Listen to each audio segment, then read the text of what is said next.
Hello everyone, myself Dr. Pawanpreet Kaur from Pearl Homeo Classes। आज अपने pharmacy से एक इम्पॉर्टेंट क्वेश्चन करेंगे जिससे कि आजकल रीसेंट जो एग्ज़ाम है homeopathic competitive exam like AIPJET UPSC, इनमें ये क्वेश्चन जो है फार्मेसी से आने लगा है।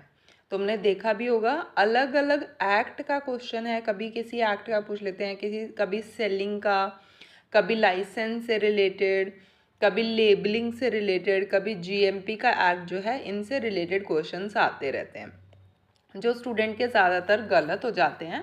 तो आज अपने इसी टॉपिक पे ब्रीफ स्टडी करेंगे, इसी टॉपिक पे अपने एक साथ सारे एक्ट को पढ़ लेंगे ताकि तुम्हें यहीं से सारे याद हो जाएं, एक साथ तुम कंपेयर करके याद कर पाओ और तुम्हारा कोई भी क्वेश्चन इस टॉपिक से गलत ना हो।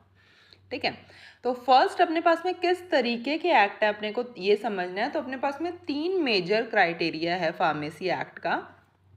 फर्स्ट है सेलिंग से रिलेटेड एक्ट है हमारे, provision relating to sale homeopathic drugs, और ये सारे के सारे किस में आते हैं, रूल 67 में आते हैं।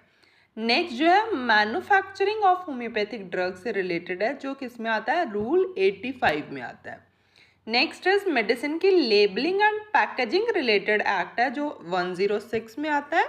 एंड लास्ट इज एक GMP है, गुड मैन्युफैक्चरिंग प्रैक्टिस का एक एक्ट है, शेड्यूल M1, उसमें भी रूल 85E, जिसका कि 2021 में क्वेश्चन आया था।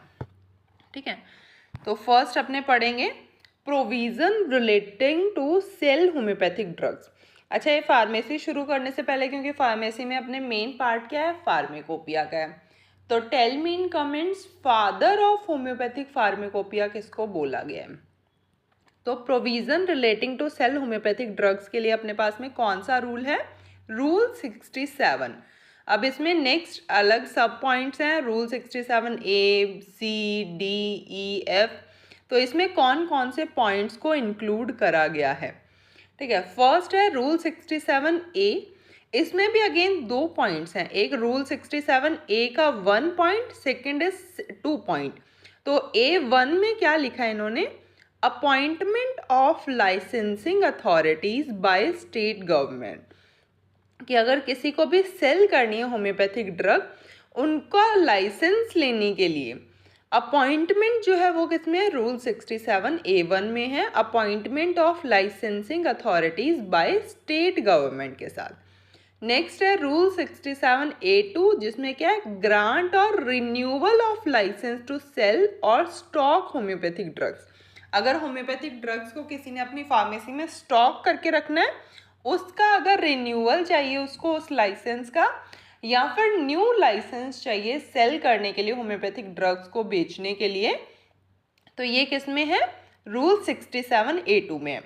तो A1 में क्या है कि अभी सिर्फ अपॉइंटमेंट बुक हुई है स्टेट गवर्नमेंट के साथ, जिसने भी लाइसेंस लेना है उसकी।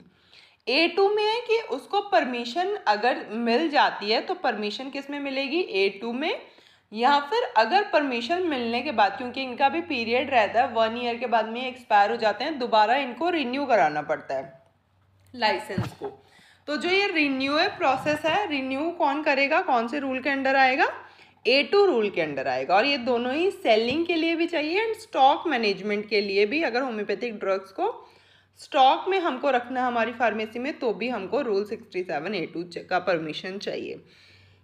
रूल 67C में है form of license to sale drug, कि जो हम बोल रहे हैं कि हम अपॉइंटमेंट ली, फिर हमको परमिशन मिली नहीं मिली, इसका जो फॉर्म है वो किसके अंडर आता है, 67C के अंडर।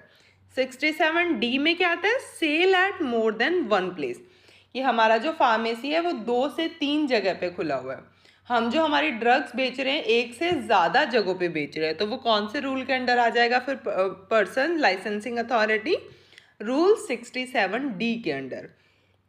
67E में क्या आएगा, ड्यूरेशन ऑफ लाइसेंस, की जो लाइसेंस है वो कितने टाइम के लिए वैलिड होता है।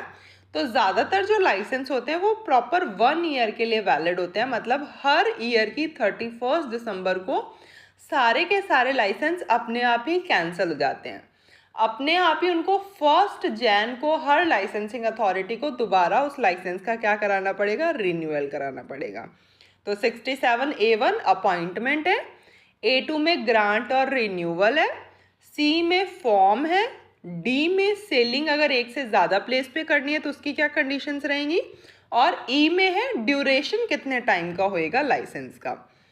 नेक्स्ट फिर डबल E भी आता है जिसमें renewal of sale license, sale license का जो रिन्यूअल है वो 67E में भी आता है। 67F में आता है condition to be satisfy before a license is granted. ये क्वेश्चन आया हुआ है 67F वाला कि हमको कौन कौन सी जो भी लाइसेंसिंग अथॉरिटी अगर उसको लाइसेंस चाहिए तो उसको कौन कौन सी कंडीशंस को फुलफिल करना पड़ेगा। ये कहाँ पे आता है 67F में। 67G में क्या आता है, कंडीशंस ऑफ लाइसेंस के लिए क्या क्या कंडीशंस हैं उसमें से कौन कौन सी फुलफिल होनी चाहिए, ये 67F में है। 67G में सिर्फ कंडीशंस का क्राइटेरिया दिया हुआ है। लास्ट जहाँ से भी 2-3 बार क्वेश्चन आया हुआ है रूल 67H जो रिलेटेड है कैंसलेशन और सस्पेंशन ऑफ लाइसेंस से। फॉर्म देख लिया हमने, सेलिंग देख ली, रीसेलिंग देख ली, ग्रांट देख लिया, रिन्यूअल देख लिया, ड्यूरेशन देख लिया। लास्ट है अगर हमको किसी के लाइसेंस को कैंसिल करना है या फिर सस्पेंशन करना है कुछ टाइम बीइंग के लिए, महीने 2 महीने के लिए, तो वो किस में आता है 67H में। यहाँ से भी क्वेश्चन आया हुआ है प्रीवियस ईयर में, तो ईजी है ये, इनको एक साथ पढ़ना तो ईजिली याद रहेंगे। नेक्स्ट इज मैन्युफैक्चरिंग रिलेटेड, अगर होम्योपैथिक ड्रग्स की मैन्युफैक्चरिंग करनी है तो ये आता है रूल 85 में। 85A में है manufacturing more than 1 set of premise. तो जो हमने प्रीवियस में पढ़ा वहाँ पे क्या था, selling at more than 1 place. जो हमने 67D में पढ़ा ना, वहाँ पे क्या है अगर हमको एक से ज़्यादा जगह पे बेचना है तो वो 67D में आता है, क्योंकि वो जो एक्ट है वो सेलिंग से रिलेटेड है और ये मैन्युफैक्चरिंग से रिलेटेड है कि अगर हमको मेडिसिन एक से ज़्यादा जगह पे बनानी है तो वो किसके अंडर आएगा 85A में। रूल 85B में आएगा application for license to manufacturing homeopathic medicine. जो लाइसेंस हमको चाहिए मैन्युफैक्चरिंग करने के लिए होम्योपैथिक मेडिसिन का, वो एप्लीकेशन यहाँ पे 85B में आता है। वहाँ पे किस में था 67A1 में था एप्लीकेशन ना। नेक्स्ट इज 85C में आता है application to manufacture new homeopathic medicine. एक तो पुरानी जो प्रीवियस होम्योपैथिक मेडिसिन चलती आई है उनको मैन्युफैक्चरिंग करने की जो एप्लीकेशन है वो 85B में है।